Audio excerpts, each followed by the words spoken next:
आप सभी का स्वागत है मेरे YouTube चैनल में द केमिस्ट क्लब। आइए बात करते हैं कार्बोक्सिलिक एसिड्स की, उनकी फ़िज़िकल प्रॉपर्टीज़ के बारे में।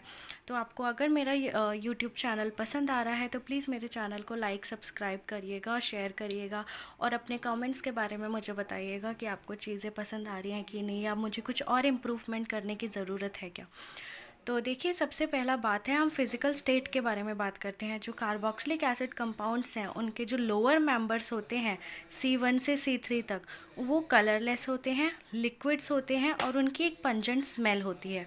जो C4 से C9 तक के जो मेंबर के कंपाउंड्स होते हैं वो कलरलेस ऑयली लिक्विड्स होते हैं और उनका एक ऑर्डर होता है जैसे गोट बटर। ये सब आपको याद करने की ज़रूरत नहीं है, बट BSc के बच्चों के लिए ये काफ़ी फ़ायदेमंद है कि कभी क्वेश्चंस आ जाते हैं, और क्योंकि BSc में तो आपको बहुत डिस्क्रिप्टिव वे में लिखना होता है तो उसमें वो ये काम आएगा।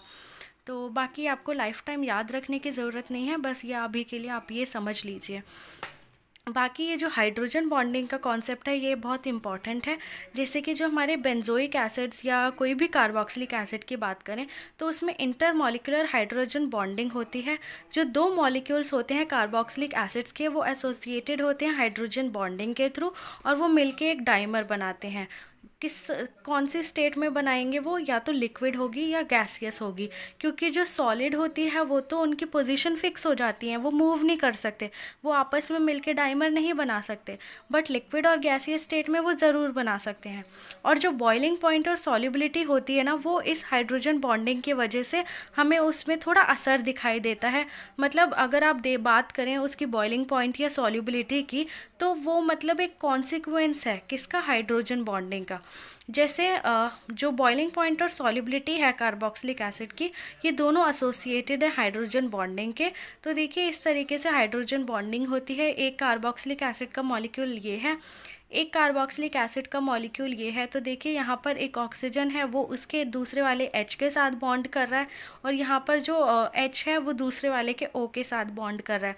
तो हाइड्रोजन बॉन्डिंग के बारे में जैसे कि आपको पता होगा कि इसमें क्या होता है, बेसिकली जो मोस्ट इलेक्ट्रोनेगेटिव एलिमेंट है, फोन जिसे हम बोलते हैं FON, ये ऑर्डर है इलेक्ट्रोनेगेटिविटी का, ये किससे बाउंड होते हैं, हाइड्रोजन के साथ, तब हम बोलते हैं हाइड्रोजन बॉन्डिंग। ठीक है, तो आगे बात करते हैं बॉइलिंग पॉइंट की, जो सबसे इम्पॉर्टेंट चीज़ होती है।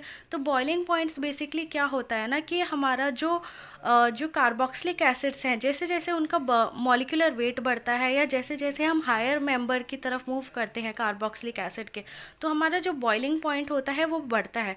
ये हमेशा याद रखिएगा कि जब भी हमारा मॉलिक्यूलर वेट बढ़ेगा तो हमारा बॉइलिंग पॉइंट बढ़ता है।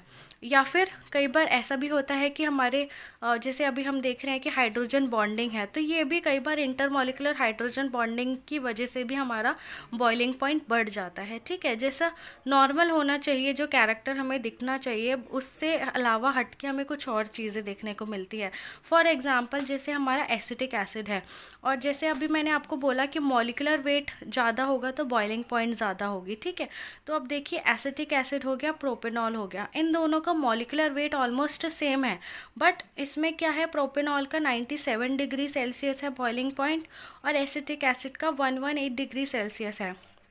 तो जैसा कि मैंने आपको बताया हुआ है कि केमिस्ट्री में कोई थंब रूल नहीं होता, मॉलिक्यूलर वेट को हम थंब रूल नहीं बना सकते, लेकिन हम ये एक मेमोराइज करने की टेक्निक बना सकते हैं, क्योंकि कई कई जगह ये एक्सप्लेनेशन काम आ जाता है।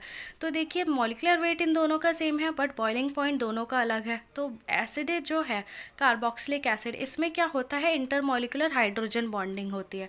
प्रोपेनॉल में क्या कहते हैं, होती है, लेकिन इसमें एक ही होती है। जैसे कि हमने यहाँ पर देखा, कार्बोक्सिलिक एसिड में दो हाइड्रोजन बॉन्डिंग हो रखी है, बट जो हमारे एल्कोहल्स होते हैं उसमें सिर्फ एक ही हाइड्रोजन बॉन्डिंग होती है, जैसे ROH है, और इसके साथ एक और होगा OR और H, ऐसे मतलब सोल्यूशन में दो ROH मतलब एल्कोहल के मॉलिक्यूल्स प्रेजेंट है, तो इनमें एक ही हाइड्रोजन बॉन्डिंग पॉसिबल है। इस वजह से क्या कहते हैं, अल्कोहल्स का जो बॉइलिंग पॉइंट होता है वो एसिड से कम होता है। तो यही ये जो अभी मैंने आपको थ्योरी बताई, यही चीज़ यहाँ पर मेंशन्ड है। और बॉइलिंग पॉइंट जैसे मैंने यहाँ पर बताया था, ये इंक्रीज़ होता है मॉलिक्यूलर वेट के साथ। हमारी जो अगली फिजिकल प्रॉपर्टी है वो है सॉल्युबिलिटी। तो सॉल्युबिलिटी में क्या देखते हैं कि जो हमारे लोअर मेंबर्स होते हैं वो सॉल्युबल होते हैं वाटर में। उनका रीज़न क्या होता है कि वो the ability of carboxylic acid to form hydrogen bonds with water. तो बेसिकली देखिए, वाटर में सॉल्युबल वाटर हमारा क्या होता है, वाटर इज़ H2O, और H2O क्या है, ये होता है पोलर होता है, क्योंकि ऑक्सीजन और हाइड्रोजन दोनों की इलेक्ट्रोनेगेटिविटी अलग है, तो दोनों पे पार्शियल चार्जेस का डेवलपमेंट होता है, ठीक है। जैसे ऑक्सीजन, हाइड्रोजन, हाइड्रोजन, तो यहाँ पर डेल्टा नेगेटिव चार्ज होगा, यहाँ पे डेल्टा पॉजिटिव चार्ज होगा। तो इन पे क्या होता है, पार्शियल कैरेक्टर होता है चार्जेस का, इससे बॉन्ड में पोलैरिटी आती है। तो पोलर नेचर हो गया वाटर का। तो लाइक डिजॉल्व्स लाइक, ये हमें पता है, लाइक डिजॉल्व्स लाइक, ये भी एक थंब रूल है और इसकी कोई लिमिटेशन नहीं है, ये एक्सेप्शनली वर्क करता है हर जगह। तो पोलर में सिर्फ पोलर चीज़ ही डिज़ोल्व होगी। तो कार्बोक्सिलिक एसिड्स क्या होते हैं, वो हमारे लोअर वाले जो होते हैं वो पोलर होते हैं थोड़े, तो वो डिज़ोल्व हो जाते हैं आसानी से, और वो जब वाटर में जाते हैं तो वो हाइड्रोजन बॉन्ड्स बनाते हैं। जैसे मेरा RC+OH है, तो ये क्या करेगा, ये इसके साथ हाइड्रोजन बॉन्ड बना लेगा इस तरीके से। तो देखिए ये हमारा आसानी से सॉल्युबल हो जाता है। Due to strong hydrogen bonding, carboxylic acids are more soluble in water than alcohols, ethers, aldehyde और कीटोन्स। जो कार्बोक्सिलिक एसिड्स होते हैं ये हमारे बहुत ज़्यादा स्ट्रॉन्ग हाइड्रोजन बॉन्डिंग बनाते हैं, इस वजह से ये ज़्यादा सॉल्युबल होते हैं। क्योंकि जैसा कि आप यहाँ पर देखेंगे कि हमारे यहाँ पर 2 ऑक्सीजन अवेलेबल हैं, तो ये किसी भी ऑक्सीजन के थ्रू ये हाइड्रोजन बॉन्डिंग क्रिएट कर सकता है। और यहाँ पर दोनों पाथवेज प्रेजेंट है, 2 ऑक्सीजन है, तो इसके चांसेस ज़्यादा हैं हाइड्रोजन बॉन्ड करने के। तो इस वजह से क्या होता है कि इसकी स्ट्रॉन्ग हाइड्रोजन बॉन्डिंग की टेंडेंसी होती है, तो ये सॉल्युबल भी ज़्यादा होता है। जो सॉल्युबिलिटी होती है कार्बोक्सिलिक एसिड की वाटर में, वो डिक्रीज़ होती है जैसे जैसे मॉलिक्यूलर वेट बढ़ता है। तो ये पॉइंट याद रखिएगा, जैसे जैसे मॉलिक्यूलर वेट बढ़ रहा है सॉल्युबिलिटी क्या हो रही है, कम हो रही है। बट हमने बॉइलिंग पॉइंट में क्या देखा था, जैसे जैसे मॉलिक्यूलर वेट बढ़ रहा है सॉल्युबिलिटी भी, बॉइलिंग पॉइंट भी बढ़ता है, ठीक है। मॉलिक्यूलर वेट बढ़ने से बॉइलिंग पॉइंट बढ़ता है, मॉलिक्यूलर वेट बढ़ने से सॉल्युबिलिटी कम होती है, ठीक है। तो बिकॉज ऐसा क्यों होता है, उसका 2 रीज़न है। कार्बोक्सिलिक एसिड 2 चीज़ों से मिलके बनता है, एक पोलर पार्ट और एक नॉन पोलर पार्ट। जो पोलर पार्ट होता है वो हाइड्रोफिलिक होता है, जैसे ये आपका RCOOH है, तो ये आपका कौन सा पार्ट हो गया, नॉन पोलर पार्ट हो गया, क्योंकि यहाँ पे सिर्फ कार्बन है, कोई इलेक्ट्रोनेगेटिविटी डिफरेंस नहीं होता कार्बन कार्बन पे। और ये जो ये जो COOH वाला पार्ट है, ये क्या है, ये नॉन पोलर पार्ट, ये पोलर पार्ट है। जो R का पार्ट है वो नॉन पोलर है, जो COOH का पार्ट है वो पोलर है। और ये क्या है, हाइड्रोफिलिक। हाइड्रोफिलिक का मतलब क्या होता है, water loving, water loving. Hydro मतलब वाटर, फिलिक मतलब लविंग। हाइड्रो मतलब वाटर, फोबिक मतलब हेटिंग, हेट मतलब उससे पसंद नहीं है। तो देखिए ये जो चीज़ है, ये चीज़ इसको रिस्ट्रिक्ट करती है कि वो पानी में सॉल्युबल हो, ये चीज़ इसको क्या करती है, हेल्प करती है कि वो पानी में सॉल्युबल हो। तो जो हाइड्रोफिलिक कार्बोनाइल ग्रुप है ये इंक्रीजेज वाटर सॉल्युबिलिटी, जो कि हाइड्रोफोबिक हाइड्रोकार्बन चेन है वो डिक्रीज करती है वाटर की सॉल्युबिलिटी। तो देखिए दोनों फैक्टर यहाँ पर काम कर रहे हैं सॉल्युबिलिटी में, एक हाइड्रोफिलिक पार्ट और एक हाइड्रोफोबिक पार्ट, ठीक है।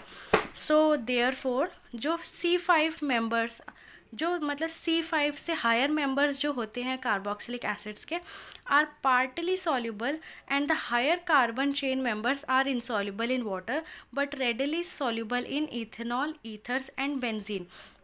जो हमारे हाई मेंबर्स हैं, मतलब जो C5 का जो मेंबर का हमारा कार्बोक्सिलिक एसिड होगा, ठीक है, वो पार्टली सॉल्युबल होगा, पार्टली मतलब थोड़ा बहुत सॉल्युबल होगा। बट जो हायर मेंबर्स हैं वो बहुत ज़्यादा इनसॉल्युबल हो जाते हैं वाटर में, बट वो सॉल्युबल होते हैं किस में, ethanol, ether, benzene.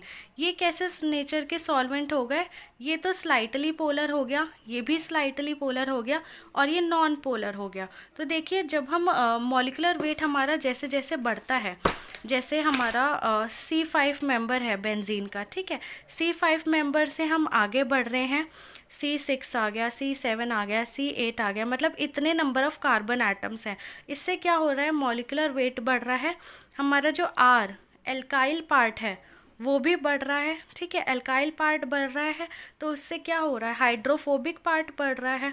Hydrophobic, hydrophobic मतलब को मेरे कार्बोक्सिलिक एसिड में ऐसी चीज़ बढ़ रही है जो वाटर को पसंद नहीं करती, तो जब वो वाटर को पसंद नहीं करती तो वो वाटर में डिज़ोल्व नहीं होगी, इस वजह से ये उन सॉल्वेंट में डिज़ोल्व होती है जो वाटर नहीं होते, जैसे इथेनॉल हो गया, ठीक है, ईथर हो गया।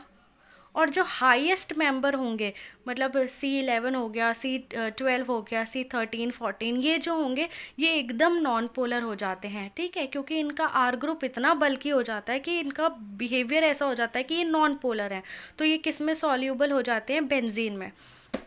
तो ये बात हमने करी किसकी, सॉल्युबिलिटी की। तो हमने बॉइलिंग पॉइंट देखा, फिजिकल प्रॉपर्टी में सॉल्युबिलिटी देखी, हमने हाइड्रोजन बॉन्डिंग देखा, और हमने उसकी फ़िज़िकल स्टेट की बात करी। तो ये हमारा सारा फिज़िकल प्रॉपर्टीज़ का पार्ट था। आगे हम नेक्स्ट वीडियोज़ में इसकी प्रिपरेशन मेथड्स देखेंगे कि किस तरीके से हम कार्बोक्सिलिक एसिड्स को बना सकते हैं। तो तब तक के लिए आप इंतज़ार करिएगा और देखते रहिएगा हमारा channel the chemist club. Thank you so much guys, और कृपया करके अपना ध्यान दीजिएगा, एकदम सेफ़ रहिएगा। Thank you.